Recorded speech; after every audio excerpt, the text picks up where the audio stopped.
Bom dia a todos. Estamos dando início a mais uma aula da disciplina de Gênese, Morfologia e Classificação de Solos.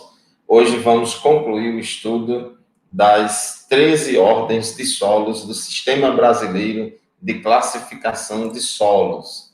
Já estudamos 13 ordens e hoje nós vamos estudar as ordens dos luvisolos, nitossolos e argissolos. Estamos estudando seguindo a sequência da chave para a classificação das ordens de solos, né? A classificação dos solos no primeiro nível categórico. Toda essa matéria ela é com base no livro oficial do Sistema Brasileiro de Classificação dos Solos, quinta edição revista e ampliada de 2018. É a edição mais recente do Sistema Brasileiro de Classificação de Solos. Então, aqui na página 147 do nosso livro, nós temos aqui o início da chave para classificação em primeiro nível categórico. Já falamos que temos que seguir esta sequência.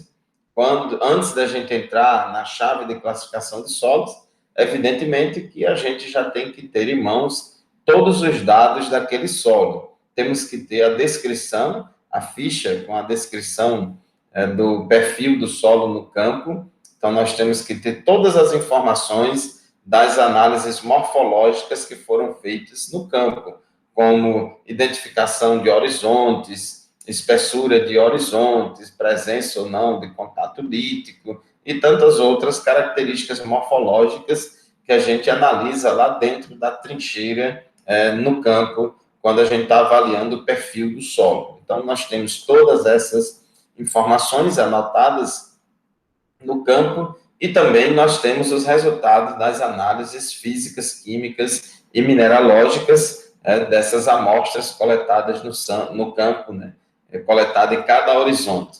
Então, com base em todas essas informações, a gente está pronto para entrar na chave para a classificação do solo. Então, a gente tem que começar do começo, parece até uma redundância, mas temos que começar do início da chave. Então, se o nosso solo tiver horizonte ístico, que atende a um desses critérios, ele pode ser enquadrado, ele vai ser enquadrado na ordem dos organossolos. Se não, a gente segue adiante na chave. Se ele não tiver horizonte B, e se ele satisfizer aos requisitos apresentados aqui, esses 4 pré-requisitos, então ele pode ser enquadrado como um neossolo. Os neossolos, eles não têm horizonte B. Mas vamos supor que o nosso solo tenha horizonte B. Então, ele é um solo mineral, então não é orgânico, é um solo mineral. Ele tem horizonte B, então ele também não vai ser neossolo. Se ele apresentar horizonte vértico com essas características aqui, ele vai ser enquadrado na ordem dos vertissolos. Caso contrário, a gente segue adiante na chave. Se apresentar horizonte B espódico, então ele vai ser um espodossolo. Mas se não, ele pode ser um planossolo, desde que apresente horizonte biplânico. Então ele vai ser classificado como um planossolo. Mas se ele não tiver esse horizonte biplânico, ele pode ser enquadrado na ordem dos gleissolos, se apresentar horizonte glei, que satisfaça essas características, então ele será um gleissolo. Caso contrário, a gente segue adiante na chave e vamos saber se ele tem horizonte belatossólico, que é o horizonte característico, diagnóstico dos latossolos. Se não tiver horizonte belatossólico, continuamos na chave e vamos avaliar se ele tem horizonte achernozêmico. Esse horizonte achernozêmico é um horizonte que tem argila de atividade alta e saturação por bases elevada. Então, se ele for enquadrado nessas situações, será um chernossolo. Caso contrário, a gente segue adiante na chave e vamos ver se ele tem ou não um horizonte B incipiente. O horizonte B incipiente é o horizonte diagnóstico dos cambissolos. Se tiver o horizonte bem incipiente, que satisfaça essas exigências, ele será um cambissolo. Caso contrário, seguiremos na chave e vamos ver se ele é um plintosolo. Para ser plintosolo, ele tem que ter um horizonte plíntico que satisfaça essas condições exigidas. Caso contrário, a gente segue na faixa, na chave, e vamos avaliar se ele tem horizonte bitextural com argila de atividade alta e saturação por bases alta na maior parte dos primeiros 100 centímetros do horizonte B textural, inclusive o horizonte transicional BA, né, imediatamente abaixo do horizonte A ou E. Então, se tiver isso aqui, então nós estaremos aí diante de um luvissolo. Então, o luvissolo, ele tem esse horizonte B textural com argila de atividade alta e saturação por bases elevada. Argila de atividade alta significa CTC elevada, capacidade de troca catiônica elevada, quantidade de cargas líquidas negativas elevada. E essas cargas, elas estão saturadas aí, na sua maior parte, com metais alcalinos e alcalino-terrosos, né, como potássio, sódio, cálcio e magnésio. Então, se enquadrar-se aí nessa situação, ele vai ser um luvissolo. Então, a gente clica aqui no capítulo 11, a gente vai para o capítulo 11, que é o capítulo que fala sobre os luvissolos, né? E aqui nós vamos ter as chaves para classificar os luvissolos no segundo, terceiro e quarto nível categórico, né? Então, aqui tem a definição geral, né, de luvissolos,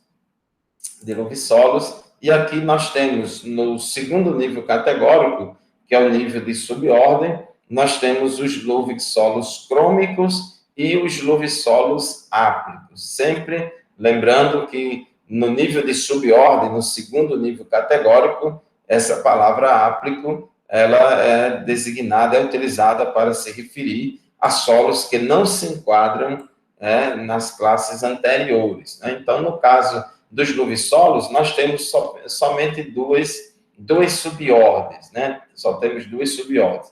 Esses aqui são os luvissolos crômicos, temos aqui um perfil de luvissolo crômico, onde a gente observa o horizonte B bem mais avermelhado, amarelado, de cores mais vivas, né? Porque ele tem o caráter crômico na maior parte dos primeiros 100 centímetros do horizonte B. É por isso que ele é chamado de luvissolo crômico. É um solo bastante comum no semiárido nordestino, inclusive aqui a paisagem de vegetação de caatinga e peixerófila. Os luvissolos, antigamente, aqui no semiárido, eles eram chamados, né, de bruno não cálcico, né, bruno não cálcico. E na classificação nova ele é chamado de luvissolo, principalmente esses luvissolos crômicos. Então, ele tem cores mais cromadas. Esse caráter crômico ele é definido a partir de dados de cores da caderneta de cores, né? Que são vários detalhes, vários critérios que a gente não tem como, nem sempre tem como decorar exatamente esses critérios, mas é só olhar lá na descrição desse caráter crômico no capítulo de atributos diagnósticos. Então, é um solo bastante comum no semiárido nordestino, o luvissolo, e temos aqui também, né, o luvissolo áplico, né? Essa foto aqui é lá de Santa Maria, no Rio Grande do Sul, né? Aqui é um luvissolo áplico, onde você tem aí esse horizonte bitextural com argila de atividade alta e saturação por bases elevada. Ou seja, além de ter muita carga negativa, capaz de segurar cátions trocáveis, essas cargas negativas, elas não estão cheias de alumínio, por exemplo, elas estão cheias de bases, de metais alcalinos e alcalino-terrosos. Cálcio, magnésio e potássio são nutrientes, são elementos essenciais às plantas. No caso do sódio, não é. Sódio não é nutriente, mas ele, no solo, em quantidades elevadas, pode causar toxidez nas plantas e também destruição da estrutura do solo. Então, em segundo nível categórico, os luvissolos são classificados nessas duas subordens, os crômicos e os áplicos. E aí você tem, dentro de cada subordem dessa, os grandes grupos, e dentro de cada grande grupo você tem os subgrupos, os subgrupos. Então, nós temos aqui, por exemplo, nós temos os luvissolos crômicos e os áplicos. Dentro dos luvissolos crômicos, nós temos o grande grupo carbonático, o grande grupo pálico e o grande grupo órtico. Então, você tem aqui esse grande grupo aqui carbonáticos, e está relacionado à presença de caráter carbonático no solo, teores elevados de carbonato de cálcio no solo. Então, você tem o grande grupo pálico e o grande grupo órtico. Então, o órtico é os que não se enquadram nos grandes grupos anteriores. E no nível de subgrupo, que é o quarto nível categórico, nós temos esses detalhes aqui. Esses aqui são luvissolos crômicos carbonáticos vertissólicos, os luvissolos crômicos carbonáticos planossólicos e os típicos.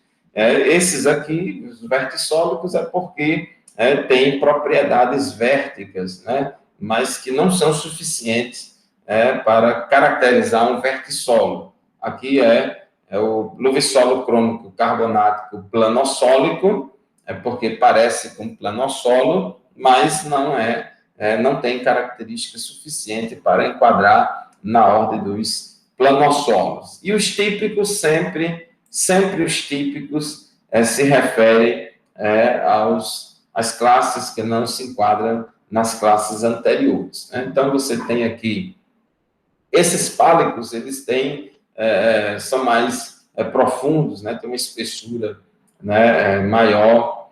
Você tem aqui no subgrupo luvissolos crômicos pálicos, os saprolíticos, os arênicos, abrupticos plintossólicos, abrupticos, esse caráter abruptico aqui, ele é muito importante porque você tem uma mudança textural abrupta entre o horizonte A e o horizonte B. Você tem um horizonte A bem arenoso, um horizonte B bem argiloso, e muda abruptamente o teor de argila, e isso influencia, obviamente, no crescimento de raízes, retenção de água, teores de nutrientes no solo, etc. Então, nós temos aí abrupticos plintossólicos, os abrupticos, os vertissólicos, petroplínticos, planossólicos, cambissólicos e os típicos. Então, você tem várias classes em quarto nível categórico. Em relação aos luvissolos crômicos ópticos, você tem os fragmentários, os líticos, salinos, solódicos vertissólicos, solódicos planossólicos, solódicos, vertissólicos planossólicos, vertissólicos, planossólicos e típicos. São características aqui muito relacionadas a ambientes de pouca drenagem, de drenagem deficiente, ambientes de solos afetados por sais, com teores, esse caráter solódico aqui, teor de sólido intermediário, PSD, percentagem de sólido trocável, entre 7% e 15%. Alguns apresentando propriedades vérticas, expansão e contração de argilas, rachaduras na época seca, etc. Então, você tem aí vários tipos de luvissolos crômicos órticos, e aqui você tem os luvissolos áplicos, pálicos e órticos, onde você tem várias características que identificam eles no quarto nível categórico. É muito importante a gente entender que os nomes dos solos, os nomes das classes de solos, em primeiro, em segundo, em terceiro e quarto nível categórico, eles são dados, esses nomes, para poder expressar o máximo possível as características desse solo só em falar o nome dele.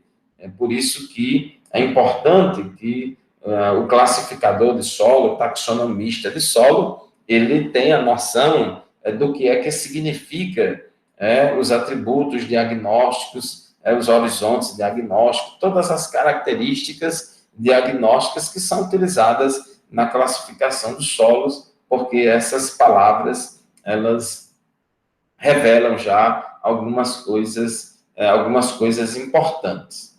Então, são os luvissolos. Em relação à questão do Nordeste semiárido, os luvissolos, eles são bastante comuns, aqui no Nordeste semiárido. Antigamente, como eu falei, eram chamados de solos bruno-não-cálcicos e são muito comuns. Na caatinga, sobre caatinga e peixerófila, você muitas vezes tem a ocorrência de neossolo litólico associado a luvissolo. Então, isso está muito relacionado ao relevo. Então, em muitas paisagens da caatinga semiárida, na caatinga que é derivada de rochas do cristalino, não a caatinga de região sedimentar, como aqui na Chapada do Apodi, mas na caatinga, com solos derivados de rochas do cristalino, você tem aí, quando a declividade é maior, você tem a formação de neossolo litólico. Quando a declividade é menor, o relevo é menos movimentado, aí dá para formar um luvissolo. Os processos pedogenéticos avançam mais um pouco, aí forma um luvissolo. Então, você tem aí esses solos com boa fertilidade, só que são solos que, no caso dos luvissolos da Caatinga, já ocorrem sob um clima semiárido com restrição com relação à água. Então, para se tornarem produtivos, a necessidade aí da irrigação. Muito bem, vamos avançar na nossa chave. Imagine que o nosso solo, se ele não se enquadra no luvissolo, a gente segue adiante na chave e vamos ver se o nosso solo apresenta 350 gramas por quilo ou mais de argila, inclusive no horizonte A, com o horizonte benítico abaixo do horizonte A. Então, a exigência para ser nitossolo tem que ter o horizonte benítico, que é um horizonte B com bastante serosidade nas estruturas, com bastante serosidade formada, ocasionada pela eluviação de argila, E essa deposição de colóides minerais, de argilas, na superfície das estruturas do solo. Então, você tem aí a exigência de pelo menos 35% de argila. 350 gramas por quilo é a mesma coisa de 35%. Então, os litossolos, obrigatoriamente, tem que ter pelo menos 35% de argila, inclusive no horizonte A, não é só no horizonte benítico, não. Esse horizonte benítico, ele está abaixo do horizonte A e com argila de atividade baixa ou de atividade alta, desde que conjugada com caráter alumínico. Então, os litossolos, você clica aqui no capítulo 13 e vai para a ordem dos nitossolos, Esses solos que têm um horizonte benítico, você tem aí os nitossolos brunos, no segundo nível categórico, que é o nível de subordem. Você tem o nitossolo bruno, que tem essa coloração aí mais brunada. O nitossolo bruno são solos com caráter retrátil e horizonte A úmico ou conteúdo de carbono orgânico superior a 10 gramas por quilo, até 40 centímetros de profundidade, e por aí vai. Tem aqui a questão da coloração brunada, predominantemente, no matiz 7,5 YR. Então, você tem essa exigência aí dessa coloração brunada para configurar aí o nitossolo bruno, E essas estruturas aqui do horizonte benítico tem que ter a presença da serosidade. Os nitossolos vermelhos, aqui a cor dele já é a cor vermelha, o outro é bruno, nitossolo bruno. Os nitossolos vermelhos são solos muito importantes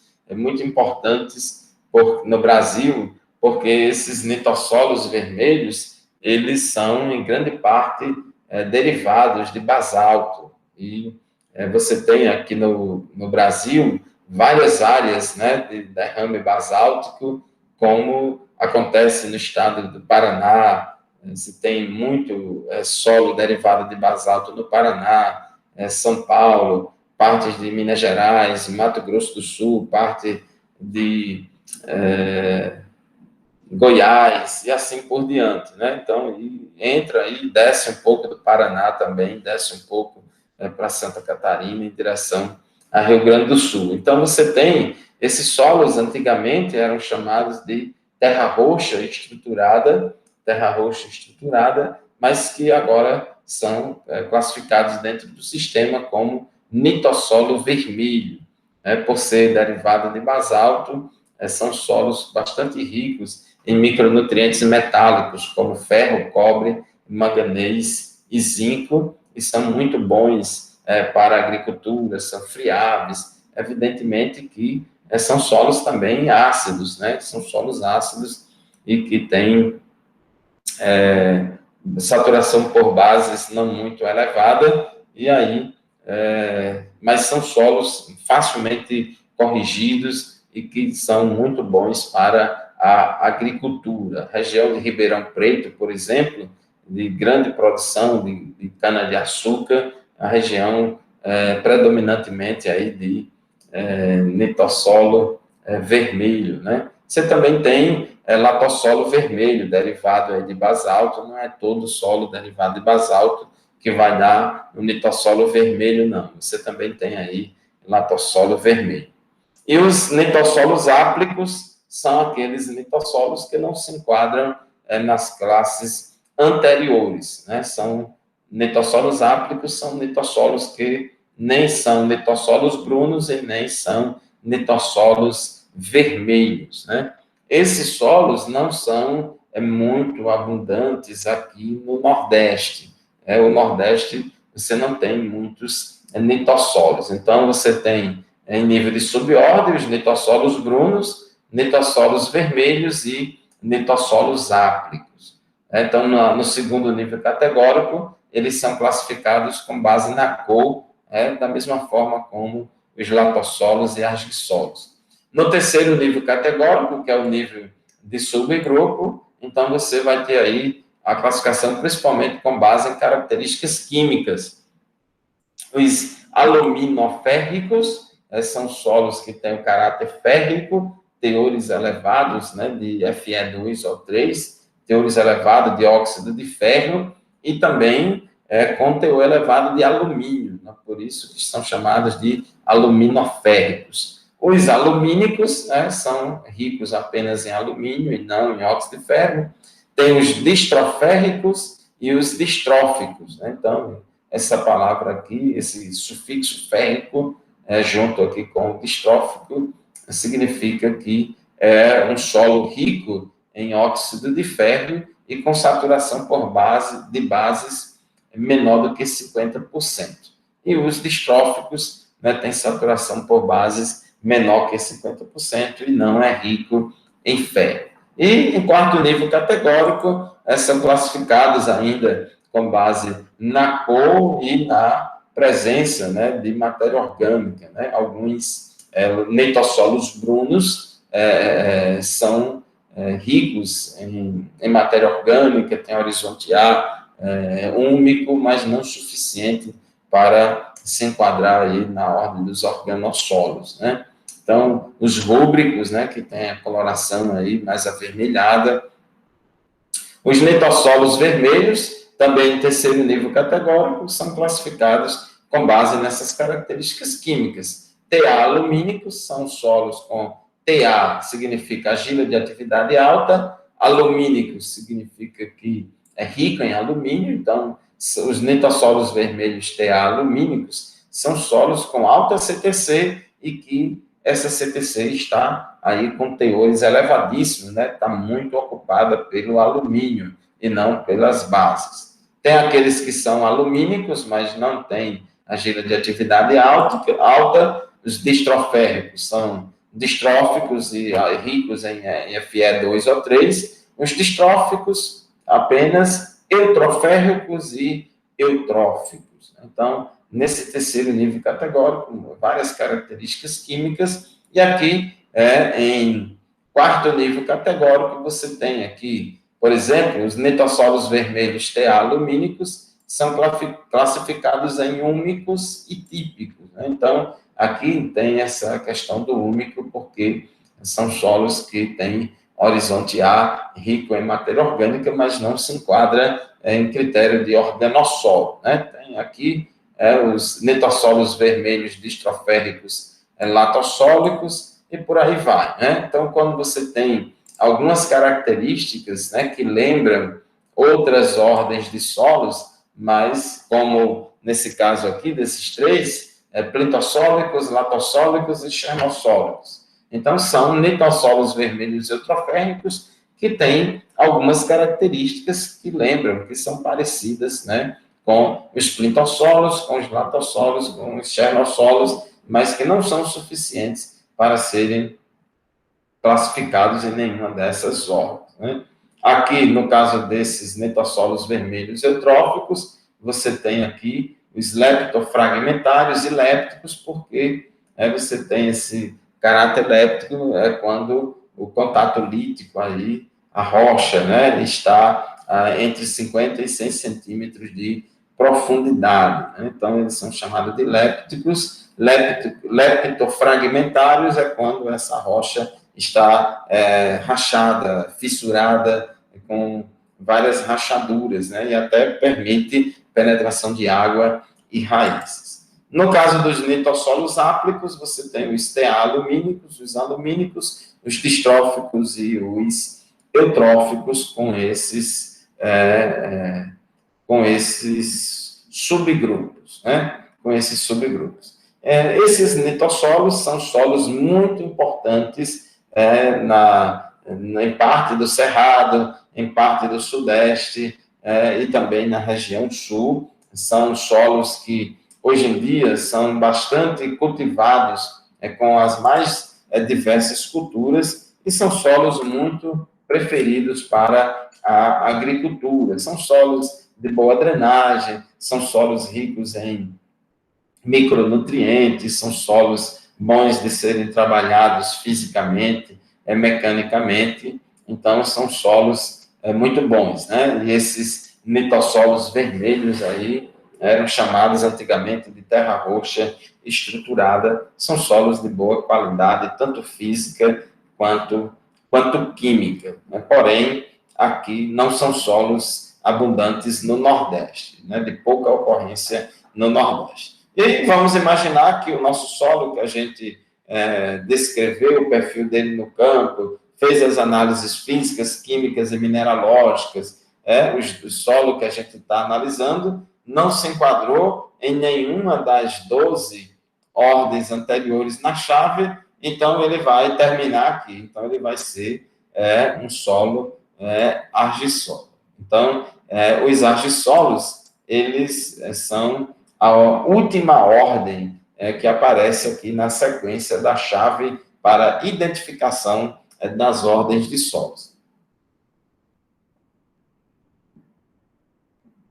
Então, outros solos que apresentam horizonte bitextural. Então, os argissolos apresentam horizonte bitextural. Os luvissolos também apresentam, mas os luvissolos, ele tem bitextural com argila de atividade alta e saturação por bases também alta. No caso aqui, os argissolos, eles têm argila de atividade baixa. É importante a gente entender, porque quando a gente fala argissolo, e esse nome argem, já lembra logo a questão de argila, né? Já lembra logo essa situação de solos argilosos, né? Mas quando a gente fala argissolo, a gente está se referindo a solos com teor de argila mais elevado no horizonte B, e não no horizonte A. Então, tem um gradiente textural. São solos que têm um gradiente textural entre o horizonte A e o horizonte B. Ou seja, o teor de argila é mais baixo no horizonte A e o teor de argila é mais elevado no horizonte B. No segundo nível categórico, que é o nível de subordem, nós temos aí a definição das subordens com base na cor do solo, semelhante ao que é feito na ordem dos latossolos. Esses argissolos, antigamente, antes do Sistema Brasileiro de Classificação de Solos, eles eram chamados de podisólicos, né, de podisólicos. Né? Então, você tem aí os podisólicos de antigamente são classificados agora como argissolos. E esse podisólico, esse termo podisólico, lembra o processo pedogenético de podisolização que acontece com a eluviação de argila do horizonte A para o horizonte B, se acumulando no horizonte B, por isso que são solos com horizonte B textural, porque tem um gradiente textural entre o horizonte A e o horizonte B, e às vezes esse gradiente textural é abrupto, né? Como a gente vai ver daqui a pouco em algumas ordens. Então, em algumas subordens, grandes grupos e subgrupos. Então, em segundo nível categórico, que é o nível de subordem, os argissolos são classificados em argissolos bruno-acinzentados. Bruno-acinzentados, está aqui um exemplo de um perfil de argissolo bruno-acinzentado. Então, veja aí as cores, né? Então, aqui tem, solos com matiz 5YR, ou mais amarelo, valor de 3 a 4. E aí é muito detalhe que não tem como a gente decorar isso. Agora, como é que a gente vai saber classificar? Porque lá no campo, quando a gente fez a descrição morfológica do perfil, uma das características morfológicas que a gente anota lá no campo é a cor do solo. Então, cada horizonte do solo que a gente identificou, a gente vai lá na caderneta de cores e mede lá a cor do solo e define a cor do solo de acordo com a característica de cores, com a caderneta de cores. Então, a gente sabe, nos dados de descrição morfológica do perfil, qual é a cor do solo, e a gente vai ver se ele se enquadra em bruno acinzentado ou vai se enquadrar no acinzentado. Né? Então, veja aqui que a coloração aí do acinzentado. Então, é um negócio aí de branco para cinzento. Cores, solos com cores acinzentadas, na maior parte dos primeiros 100 centímetros do horizonte B, com matiz 7,5 YR, é o mais amarelo, valor e tal. Então, são os argissolos acinzentados. O critério mesmo é com base em cor.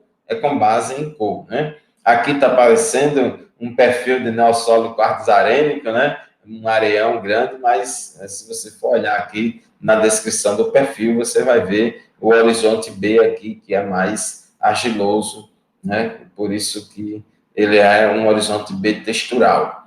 O argissolo amarelo, então, está aqui a coloração mais amarelada. Claro que aqui em cima, essa coloração preta escura é do horizonte A, e ela é assim, dessa cor, por causa da presença da matéria orgânica, né? Então, a base aqui é a cor amarela. Inclusive, é bom a gente lembrar que as argilas silicatadas, como caulinita, montemorillonita, vermiculita, as argilas 2:1 e 1:1, elas conferem a cor branca ao solo, os quartzos, né? O quartzo da fração areia confere também aquela cor branca, normalmente, né? Geralmente, a cor esbranquiçada, mas os óxidos de ferro e alumínio, eles conferem diferentes tonalidades de vermelho, amarelo e cores intermediárias entre o vermelho e o amarelo, de acordo com a proporção de óxido de ferro presente. A hematita é um óxido de ferro que confere a cor vermelha ao solo. A goetita é um óxido de ferro que confere a cor amarela ao solo.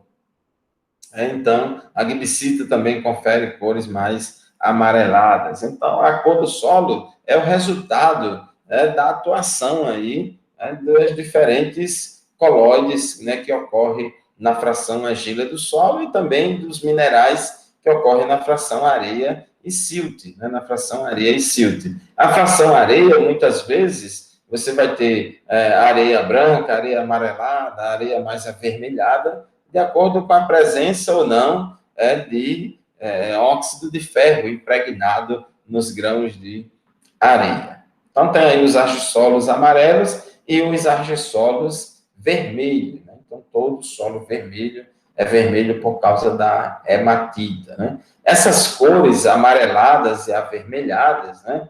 As cores avermelhadas e amareladas são cores típicas, né, de solos bem drenados. Os solos bem drenados, eles têm essa coloração amarela, vermelha, vermelho, amarelo, varia aí nessas cores, né? E você tem também, entre os argissolos, porque você tem cinco subordens, todas com base na cor. E aqui você tem os vermelho-amarelos, né? Então, os vermelho-amarelos, você tem variações aí de tonalidades intermediárias entre o amarelo e o vermelho, né? Tudo isso com base na caderneta de cores. Os argissolos, eles se constituem em uma das ordens com o maior número de classes de solos. Das 13 ordens do Sistema Brasileiro de Classificação de Solo, as ordens que têm maior número de classes de solos são os argissolos, os gleissolos e os cambissolos, né? Os argissolos, os gleissolos e os cambissolos têm bastante classes de solos, e no caso dos argissolos, eles ocorrem em todas as regiões do Brasil. São solos presentes em todas as regiões do Brasil. E essa ordem, a ordem dos argissolos, em segundo nível categórico, que é o nível de subordem, que nós já falamos, eles são classificados todos com base na cor, bruno acinzentados, amarelos, vermelhos, e vermelho-amarelos, né? Então, você tem aí várias cores, né, no segundo nível categórico, né? Então, bruno acinzentado, amarelo e vermelho-amarelo, né? Então, você tem aí várias no segundo nível categórico. Entre os argissolos bruno acinzentados, você tem os grandes grupos TA-alumínico, alumínico e distróficos, e em nível de subgrupo, você tem aí várias características relacionadas à mudança textural, se é abrupta ou não, se tem horizonte rico em matéria orgânica, horizonte úmico ou não, que espessura é. Então, isso são características que são utilizadas em quarto nível categórico. Os argissolos acinzentados, você tem os distrocoesos, distróficos, eutróficos. Esse prefixo distro vem aí de distrófico, saturação por bases menor que 50%, e aqui é o caráter coeso. O caráter coeso se refere a determinada força de coesão entre as partículas do solo, especialmente quando o solo está seco.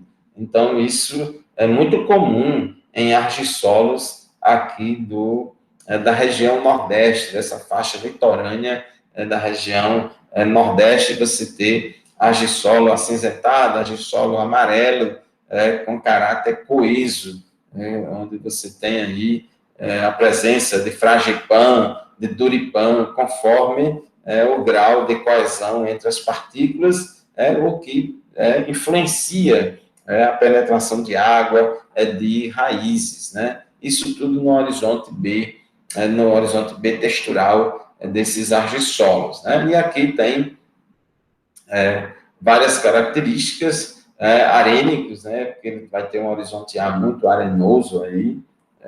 Você tem uns com mudança textural abrupticas, e aqui, caráter dúrico, caráter fragipânico. Então, no caráter fragipânico, é uma coesão que é mais leve, e aqui os dúricos, né? Os dúricos, porque eles têm uma força de coesão maior. Então, já oferece maior resistência à penetração de água, de raízes em profundidade, né? Então, tem também os fragipânicos, os plintossólicos, os latossólicos e os típicos. Então, você tem vários aí, argissolos acinzentados distróficos, Então, você vai ter os arênicos, abrôpticos dúricos, abrôpticos fragipânicos e por aí vai. São várias classes no quarto nível categórico, né? Então, esses aqui lembram, né? Tem a presença de mosqueado, né? Lembrando aí um plintossolo, mas não é suficiente para se enquadrar na ordem dos plintossolos, né? Esse aqui, né, é intermediário para latossolo, né? Então, você tem aí um argissolo acinzentado, com pouco gradiente textural, quase, né, dando aí um latossolo, mas não é um latossolo, né? E por aí vai. Temos eutróficos, argissolos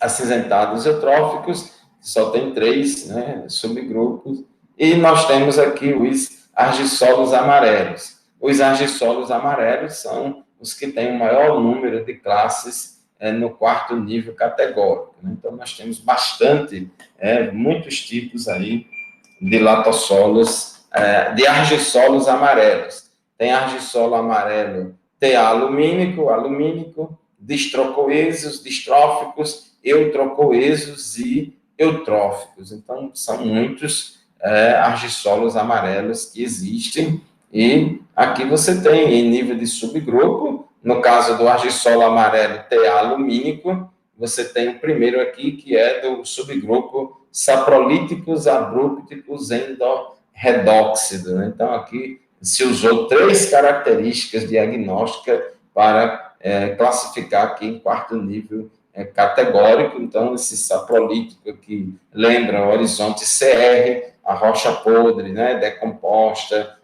que sofreu intemperismo físico, e também intemperismo químico, mas ainda guarda muita semelhança com a rocha original, esse saprolito, né? Esse nome saprolito, a etimologia dessa palavra aí lembra rocha podre, né? Sapro, de decomposição, e lítico, de rocha, né? Então, a rocha podre, a rocha em decomposição, né? Abrupticos, né? Para evidenciar a mudança textural abruptica, do horizonte A para o B, e endorredóxidos, ou seja, ele tem potencial redox baixo lá no subsolo, né, em profundidades maiores, né? Então, endorredóxidos, ele tem drenagem deficiente lá embaixo no subsolo, né? E aí você tem outras características, outros solos que se enquadram aqui em outros subgrupos, né? Tem os epirredóxidos, redóxicos, né? Porque eles têm saturação por água em camadas mais superiores, os endorredóxidos, saturação por água em camadas mais inferiores.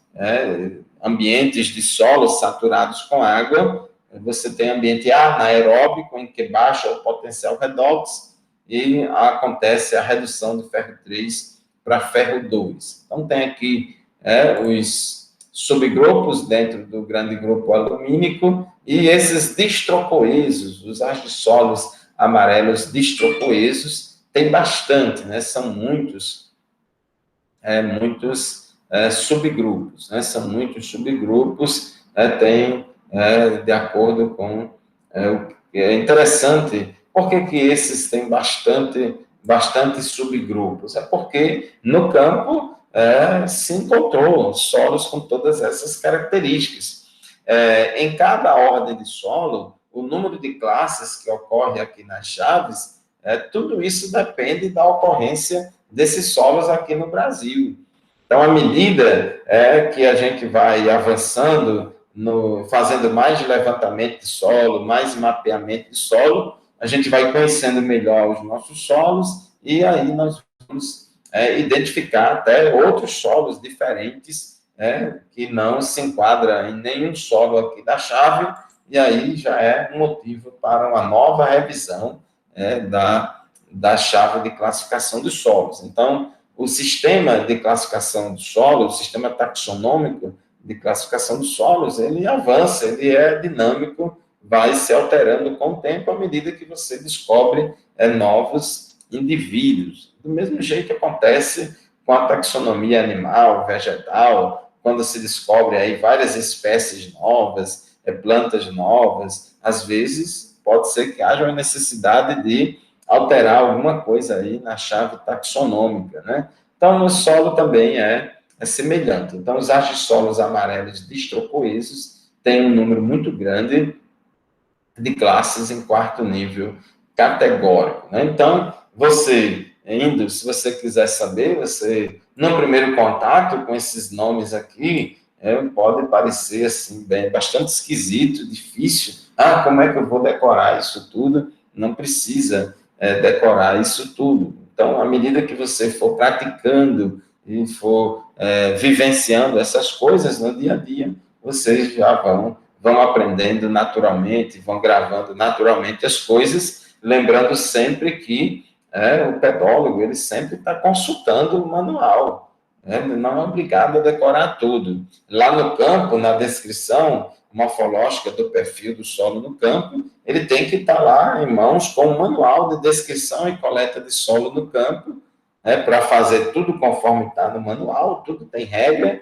e também, na hora de classificar o solo, ele tem que abrir o livro do Sistema Brasileiro de Classificação de Solos, e lá nas chaves de classificação, para poder seguir lá toda aquela sequência, né? E ele tiver dúvida do que é que significa um termo desse, ele procura lá no sumário, onde tem lá atributos diagnósticos, horizontes diagnósticos, e vai saber o que é que significa, né? Então, você tem aqui várias classes de solos em quarto nível categórico dos argissolos amarelos distrocoesos, né? Você tem também várias argissolos amarelos distróficos e também tem vários argissolos amarelos eutrocoesos, né? Eutro e eutróficos, coeso por causa da presença de coesão aí entre as partículas do solo, né? E os argissolos amarelos, o último grande grupo aqui são os eutróficos, sendo classificados aqui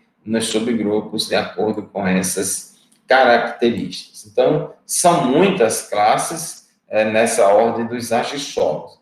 Os argissolos vermelhos, né, também são classificados em terceiro nível categórico, com base em características químicas do solo, como CTC, presença de teor elevado de alumínio trocável, distrofia, eutrofia, teor de Fe2O3, né? Teor de ferro. Então, essas características são sempre levadas em consideração em grande grupo. E em quarto nível categórico, que é o nível de subgrupo, aí você tem aí várias características que são usadas também nos outros grandes grupos que a gente já viu anteriormente, né? Então, cada palavrinha dessa aqui, ela significa uma coisa, que você vai lá, se tiver dúvida, você consulta o livro, né, do Sistema Brasileiro de Classificação do Solo para saber o que é que significa o caráter espessarênico, arênico. Lembra que arênico já lembra areia, né? Espessarênico, então, se refere a um horizonte arenoso espesso, né, de espessura maior. Então, tudo isso que é importante, né? Esse caráter solódico, né, já revela aí o perigo de dispersão de argila do solo e assim por diante. E os argissolos vermelho-amarelos, que são os últimos aqui, são argissolos vermelho-amarelos, são aqueles que não se enquadram em nenhuma das subordens anteriores, e também em terceiro nível categórico são utilizadas essas mesmas características que são utilizadas nos outros, né? Tanto em terceiro quanto em quarto nível categórico. O número de classes aqui, por exemplo, o número de subgrupos dentro de cada grande grupo, isso tudo depende da ocorrência desses solos na região, porque aqui, ó, esse TA distrófico só tem 4 subgrupos, e porque o distrófico tem muito mais subgrupos, né? 1, 2, 3, 4, 5, 6, 7, 8, 9, 10, 11. Por que os argissolos vermelho e amarelos distróficos têm 11 subgrupos e os TA distrófico só tem 4? É porque no campo tem sido observado assim. Então, o número de indivíduos em cada nível categórico, ou seja, o número de classes em cada nível categórico, tudo depende da ocorrência deles no campo. Se você pegar o Sistema Brasileiro de Classificação dos Solos e for usar ele lá nos Estados Unidos, na Europa, na Austrália, na África, você pode ir lá encontrar solo, né, que não vai se enquadrar aqui no Sistema Brasileiro de Classificação do Solo, né, porque o Sistema Brasileiro de Classificação do Solo foi desenvolvido para o Brasil, com base nos solos do Brasil. Então, solos de regiões, de países temperados, de clima temperado, por exemplo, tem vários solos lá relacionados à questão do frio, de gelo e coisa desse tipo, que não é a nossa realidade aqui no país de clima tropical. Né? Então, você tem aí o número de indivíduos, o número de classes de solo em cada subgrupo, em cada grande grupo, tudo depende da ocorrência desses solos aqui no Brasil. Então, gente, os argissolos são os solos, a ordem de solos de maior ocorrência no campo, aqui no Brasil inteiro, são os argissolos. São os argissolos que, de modo geral, são solos de baixa fertilidade, são solos mais desenvolvidos, são solos os argissolos geralmente têm também argila de atividade baixa, às vezes pode ocorrer alguns, poucos com argila de atividade alta, mas com muito alumínio, são coisas muito especiais e localizadas, Então, eles ocorrem bastante no território brasileiro. Muito bem, assim nós concluímos o estudo das 13 ordens do Sistema Brasileiro de Classificação dos Solos. Obrigado pela atenção de todos e na próxima aula nós vamos estudar os solos dos domínios morfoclimáticos do Brasil e com a próxima aula a gente encerra o assunto da disciplina de Gênese, Morfologia e Classificação dos Solos, edição 2020.2. Tchau, tchau, obrigado a todos e até a próxima aula.